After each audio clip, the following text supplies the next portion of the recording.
আমারি কণ্ঠে তুমি তোমারি বাণী তুলেছ, বুকের দেরাজ তুমি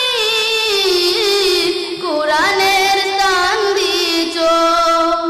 এত ভালোবাসো কেন মালিক আমায়, কি করে শুকুর তার করি আদায়। এত ভালোবাসো কেন মালিক আমায়, এত ভালোবাসো কেন মালিক আমায়।